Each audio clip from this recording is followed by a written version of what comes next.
La enseñanza que el día de hoy vamos a desarrollar puede ayudar mucho a nuestra vida espiritual. Entender por qué algunas cosas se dan y hay otras que no. Efesios capítulo 3, versículo 14. Efesios 3, 14. La enseñanza que vamos a desarrollar se llama Más de lo que pides.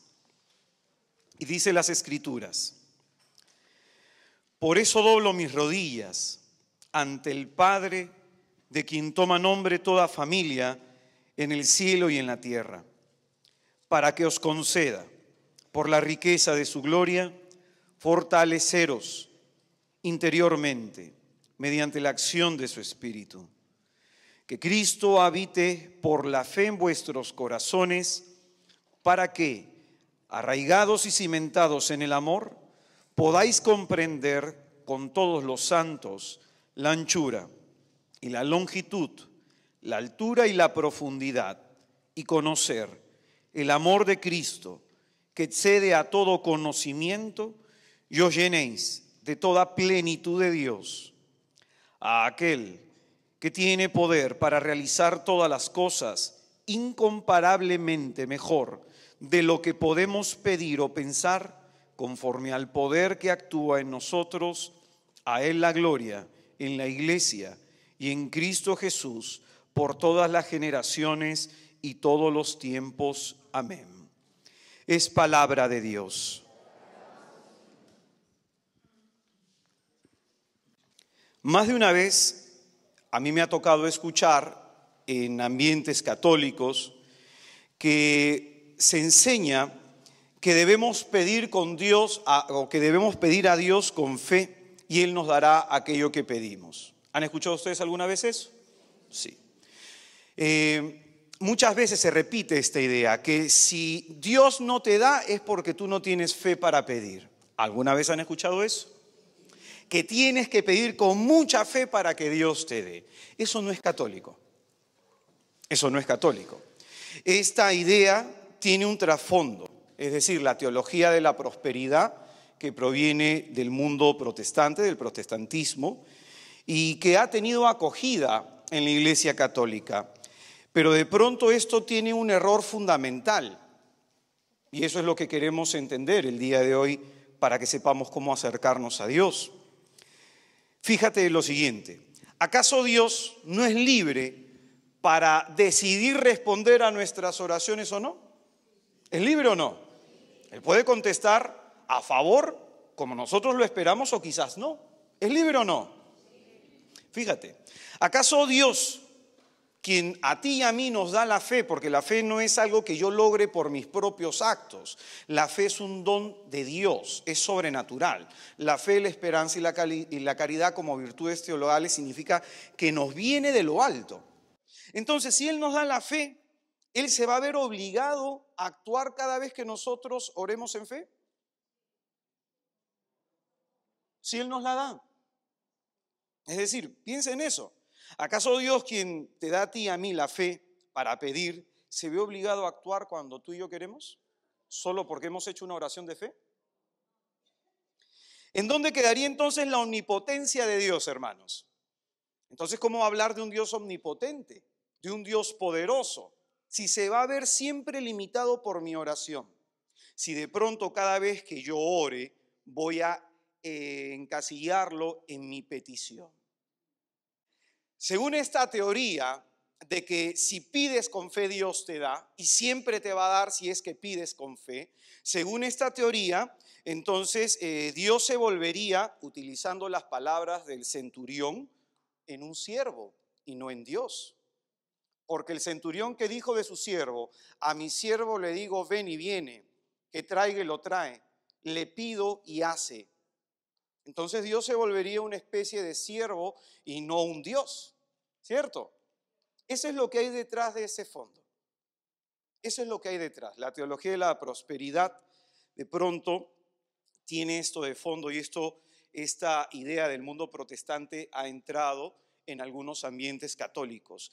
Y el problema radica en que no se entiende en su totalidad las Escrituras, sino de forma parcial.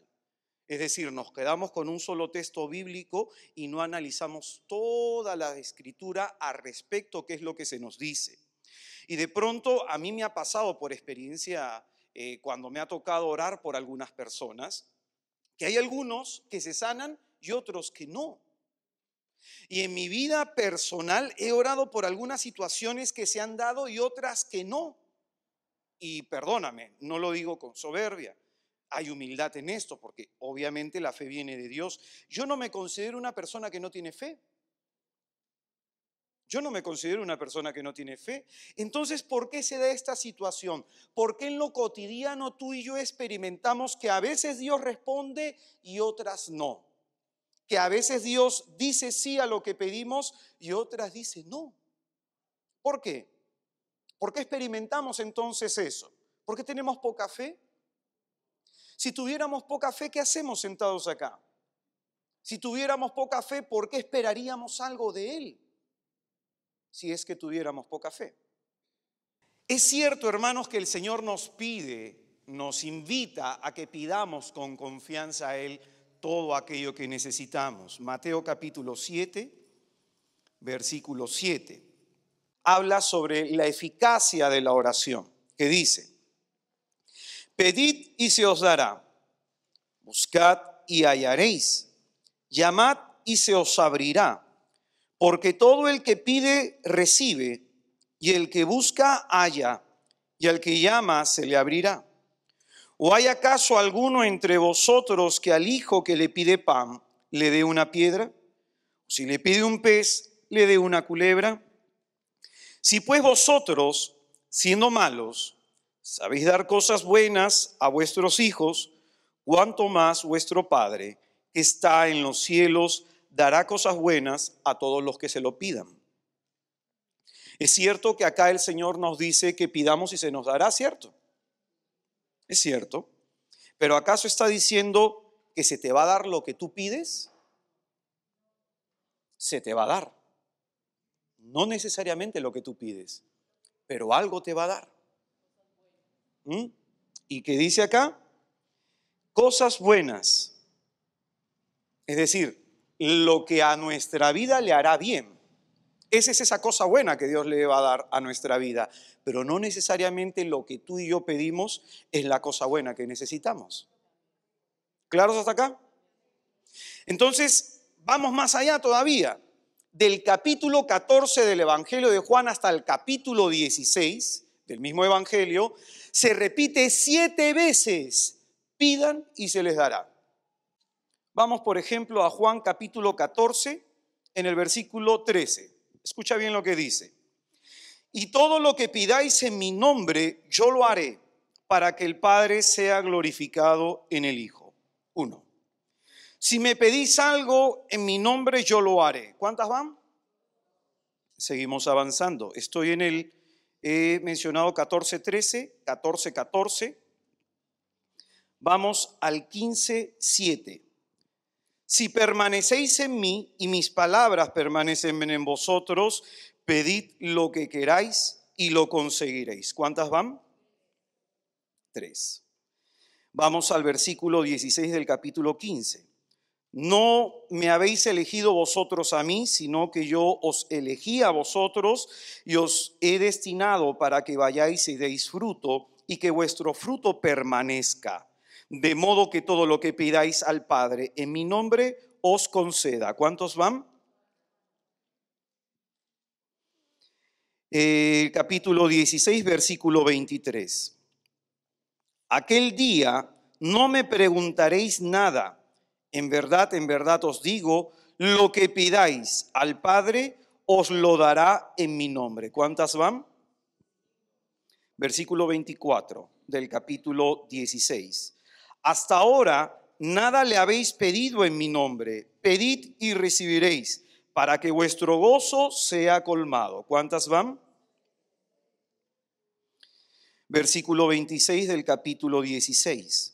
Aquel día pediréis en mi nombre, y no os digo que yo rogaré al Padre por vosotros, pues el Padre mismo os quiere. ¿Cuántas van?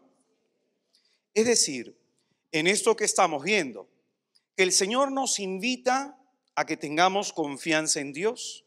El Señor nos invita a que con confianza a Él nos acerquemos a solicitarle aquello que nosotros creemos que necesitamos, a pedirle por cada una de nuestras necesidades, pero en ningún momento se nos dice que Él nos va a dar lo que nosotros queremos.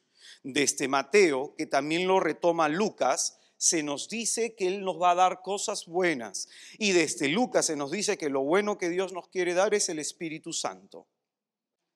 Romanos 8:26. Escucha bien lo que dice. Y de igual manera, también el Espíritu viene en ayuda de nuestra flaqueza. ¿Para qué viene? ¿Por qué viene el Espíritu? Es decir, ve nuestra debilidad, ve nuestra pequeñez y dice que viene en nuestra ayuda. ¿Y por qué viene en nuestra ayuda? Continúa. Pues nosotros no sabemos pedir como conviene, mas el Espíritu mismo intercede por nosotros con gemidos inefables. Pues bien, Pablo está enseñando a la comunidad que se encuentra en Roma sobre que a veces nosotros no sabemos pedir como conviene. Por eso el Espíritu viene en nuestra necesidad. ¿Quién lo dice? Pablo. ¿Y acaso Pablo no le pidió con fe 3 veces al Señor que le quitara el aguijón de la carne? Y no se lo quitó. Entonces, ¿Pablo tenía un problema de fe? Pablo entonces nunca había escuchado a los protestantes predicando la teología de la prosperidad, que siempre Dios está obligado a responder cada vez que nosotros pedimos. ¿Por qué entonces Dios no respondió a lo que Pablo pidió? ¿Tiene un problema de fe? ¿Cuál es el problema entonces? Pablo nos está mostrando que él está entendiendo algo en la iglesia. Que si bien el Señor nos ha invitado a pedir, nos ha invitado a que con confianza a Él nos acerquemos y clamemos, elevemos nuestra oración, Pablo está entendiendo algo que está pasando en la iglesia y que puede estar pasando en nosotros. Que Dios da lo que nos conviene. Tú puedes pedir lo que tú quieras, pero Dios te va a dar lo que a ti te conviene. Lo que para tu vida es de beneficio. Lo que para tu vida es bueno, aunque tú a eso que no te gusta, a eso que tú y yo le llamamos malo, si Dios considera que nos conviene, nos lo dará y nos lo dejará. Amén. Tú y yo le estamos pidiendo por la conversión de la familia, le estamos pidiendo por la conversión de un hijo, y no sé si te has fijado que justo se pone peor. Cuando más le pides por algo, justo la cosa como que empeora. ¿Te has fijado en eso o no? Y le das, y le das, y le das. Y con eso Dios te está diciendo, no entiendes, no comprendes. Es decir, si Dios se viera obligado a responder a cada una de nuestras peticiones, entonces Dios no manda. Entonces Dios, ¿qué me puede enseñar a mí? Si yo le voy a decir a Él lo que yo creo que necesito. Esa es la idea de fondo. Dios, ¿qué me puede enseñar a mí? Yo le digo, Señor, yo quiero esto y lo pido con fe, ayunaré, haré cadenas de oración y tú me lo darás porque tú estás obligado y tu palabra lo dice. Entonces, ¿para qué rayos está nuestra relación con Dios? Por eso Pablo dice, no sabes pedir lo que te conviene. Por eso el Espíritu viene en tu ayuda. Por eso el Espíritu Santo viene a ayudarte para que entiendas lo que te conviene pedir. Amén. Es el mismo Pablo que en el capítulo 12, en el versículo 2 de la misma carta de los Romanos, es decir, pasamos del capítulo 8 y nos vamos al capítulo 12, es el mismo Pablo que nos dice que sepamos ver lo que es bueno, lo que es agradable, lo que es perfecto a la voluntad de Dios. Y para entender lo que es bueno, lo que es agradable y perfecto a la voluntad de Dios, lo que Dios quiere para mí, lo que Dios sabe que me conviene, dice que tengo que transformar mi mente. Convertidos mediante la transformación de sus pensamientos. Cambiemos en la forma de pensar, porque como hemos señalado, una cosa es creer que yo necesito algo y otra cosa es entender lo que Dios entiende, lo que Él sabe realmente lo que necesitamos. En este texto de Santiago, entonces entendemos, se nos completa un poco más la idea, que lo que Santiago nos dice que debemos pedir con una fe constante, sin vacilar, sin dudar en el corazón, inmediatamente lo que debemos pedir es sabiduría. La gracia de saber cómo vivir esta vida. Eso es lo que se nos pide. La gracia de saber cómo vivir esta vida. Esa es la sabiduría de Dios. Entender todos nuestros acontecimientos ordinarios desde lo sobrenatural. Vivir nuestra vida no a través de una visión natural, sino de forma contemplativa. Entender que en cada uno de esos acontecimientos, favorables o adversos, Dios algo me está diciendo. Dios quiere que pidamos sabiduría para que a través del ordinario veamos lo sobrenatural de Dios.